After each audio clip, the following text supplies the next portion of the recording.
Resurvey పేరుతో YCP ప్రభుత్వం అనేక హద్దులు చెరిపేసిందని, భూమి హద్దులు ఎవరివి ఎక్కడున్నాయో తెలియని పరిస్థితుల్లో ఉన్నారని మాజీ మంత్రి సోమిరెడ్డి చంద్రమోహన్ రెడ్డి అన్నారు. ఆయన పొదలకూరులో మండల పరిషత్ కార్యాలయం వద్ద గ్రీవెన్స్ నిర్వహించారు. ఈ గ్రీవెన్స్ సందర్భంగా పలు అర్జీలు ఆయన దృష్టికి వచ్చాయి. భూ సర్వే పేరుతో అనేక దోపిడీలకు పాల్పడ్డారని ఆయన ఆరోపించారు. కాకాని ఇరిగేషన్ పనుల్లో దోచుకున్నారని ఆయన పేర్కొన్నారు.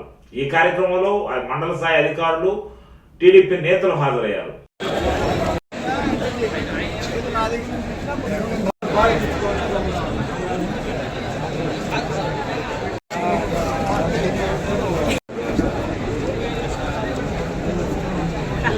గిరిజనులకు సంబంధించి ప్లస్ ఎంఆర్ఓలు, ఎండిఓలతో ఆ రోజు మనకు వచ్చిన ఫిర్యాదులు ఎన్ని పరిష్కారం చేశాం గిరిజనుల విషయం అని చెప్పి సమీక్ష చేశాం.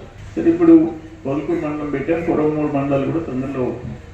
నేనేమంటానంటే, దురదృష్టం మీకు ఇక్కడ ఉండే స్టాఫ్ అందరికీ ఇక్కడ కొంచెం ఆయనకుండే ముత్తుకూరు మండలం పైనాపురం చిన్న సంఘం దత్తత తీసుకున్నా గిరిజనులు.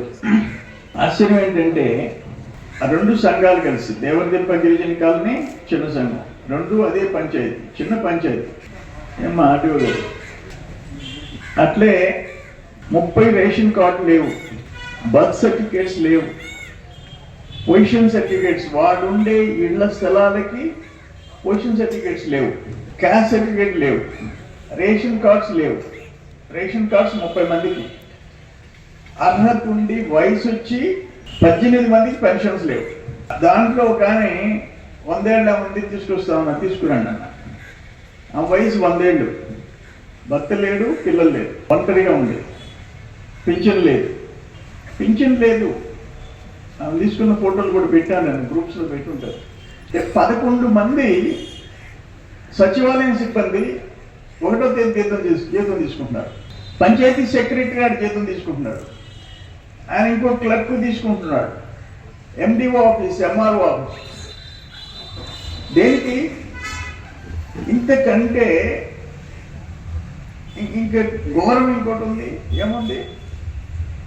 18 మందికి తలా 4,000 రూపాయలు పింఛన్ రాకుండా, రేషన్ కార్డు 30 మందికి లేకుండా, రేషన్ తెచ్చుకునే దానికి లేకుండా, ఇళ్ల స్థలాలకి గుడిసెలు వేసుకొని ఏం చేస్తున్నాం మనం అని. నేను లాస్ట్ టైం పోయేసి వచ్చిన తర్వాత ఆధార్ కార్డులు ఇచ్చారు. ఇప్పుడు రేషన్ కార్డులు ఇష్యూ చేస్తున్నాం సార్, గవర్నమెంట్ రిలీజ్ చేయగానే అని చెప్పి చెప్తున్నారు. అది పరిస్థితి. ఆ పింఛన్లు కూడా అన్నీ క్లియర్ చేస్తాము, ఇప్పుడు అది అప్లోడ్ చేస్తాం సార్, అది పోర్టల్ ఓపెన్ అయితే అని చెప్తున్నారు. అటువంటిది ఎన్టీ రామారావు గారు మాండలిక వ్యవస్థ తెచ్చింది ఎందుకు? 5 మండలాలు ఒక్కొక్క నియోజకవర్గాన్ని, ముక్కాలు సమితి ఒక నియోజకవర్గం ఆక్యుపై చేసింది, నియోజకవర్గాన్ని ముక్కాలు భాగం. అటువంటిది 5 మండలాలు 6 మండలాలు తెచ్చాం.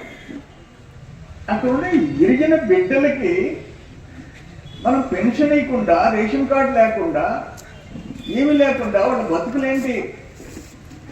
దేనికి మనం 11 మంది జీతాలు తీసుకునేది? పంచాయతీ సెక్రటరీ దేనికి? మాండలిక వ్యవస్థ దేనికి?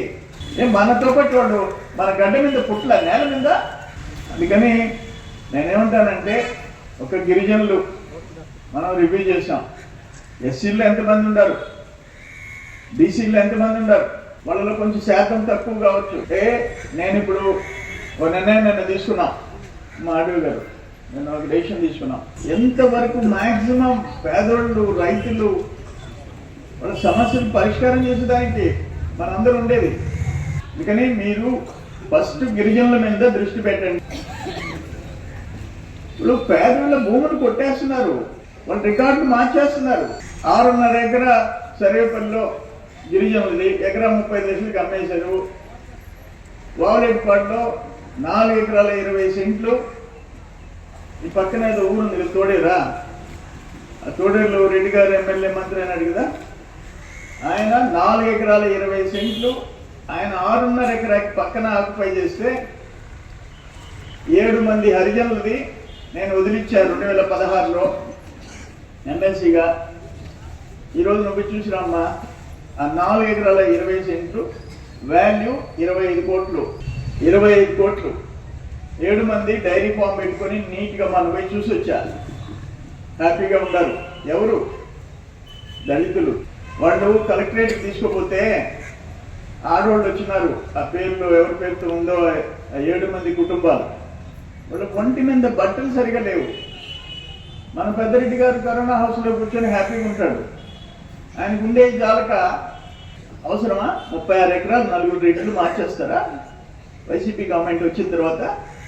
మరుపూరు 60 ఎకరాలు ఇన్కమ్ ట్యాక్స్ కట్టే ఫ్యామిలీకి 4 ఎకరాలు 5 ఎకరాలు 4 ఎకరాలు 5 ఎకరాలు. కొంతమందికి వర్క్ లోడ్ ఉంటుంది, కొంతమందికి వర్క్ లోడ్ లేదు. షేర్ చేసుకోవాల్సిన అవసరం ఉంది. ఇది ఇప్పుడు మేము మా మేనమామ రెవెన్యూ మినిస్టరు నల్లరెడ్డి శ్రీనివాసరెడ్డి, మాకు కే కృష్ణమూర్తి గారు revenue minister, Devendra Goud revenue minister, వాళ్ళందరితో కలిసి పనిచేసిన నేను 3 సార్లు మంత్రిగా ఉన్నా, ఉమ్మడి రాష్ట్రంలో మంత్రిగా ఉన్నా, ఆదిలాబాద్కి ఇన్ఛార్జ్ మినిస్టర్గా ఉన్నా, శ్రీకాకుళంకి ఇన్ఛార్జ్ మినిస్టర్గా ఉన్నా, రంగారెడ్డికి ఇన్ఛార్జ్ మినిస్టర్గా ఉన్నా, కడపకే ఇన్ఛార్జ్ మినిస్టర్గా ఉన్నా. నేను ఎప్పుడు చూడలే ఇటువంటి దారుణాలు ఎప్పుడు చూడలే. 5 ప్యాకేజ్ 30 కోట్లు చీఫ్ ఇంజనీర్ రిజెక్ట్ చేశాడు. ఏ కాలువ ఆ కాలువ సపరేట్గా పిలవండి అన్నారు. 9 లక్షలు 8 లక్షలు 10 లక్షలు 10 లక్షలు అని చెప్పి 30 పనులు కలిసి 3 కోట్లు, 25 పనులు కలిసి 2.5 కోట్లు, అట్లా ఒక పని 11 కోట్లు. ఏ ఊరి పనులు ఎవరికో తెలియదు, ఏ ఊర్లో ఏ పని ఇచ్చిందో తెలియదు. మనం కాలువల పొడికి తీత, ఓఎండ్ఎం ఆపరేషన్ మెయింటెనెన్స్, డీసిల్టింగ్ వర్క్స్, ఎన్ని డ్రైన్ పనులతో కూడా కలిపి 130 పనులు 10,75 లక్షలు. 130 వర్క్స్ 10,75 లక్షలు. తోటేరెడ్డి గారు 5 పనులు 30 కోట్లు. అక్కడ రెండో పంట ఈ పూడికి తీక 30 టీమ్స్లు బురదలో కలిసిపోతే 3 లక్షల ఎకరాలు మొదటి పంట. బీడు 3 లక్షల ఎకరాలు, ఉత్తర కాలువ, దక్షిణ కాలువ, కావలి కాలువ, తెలుగు కింద గూడూరు డివిజన్ ఒక పంట పండించుకోలేక ఒక 2 ఎకరాల రైతు, ఆ 2 ఎకరాల్లో 2 పాతికలు 50,000 వస్తే ఆ భార్య బిడ్డలు కలలు కంటుంటారు. బీడు ఎందుకంటే ఒక బకెట్, ఒక పార, ఒక కొడవలి పని జరగల.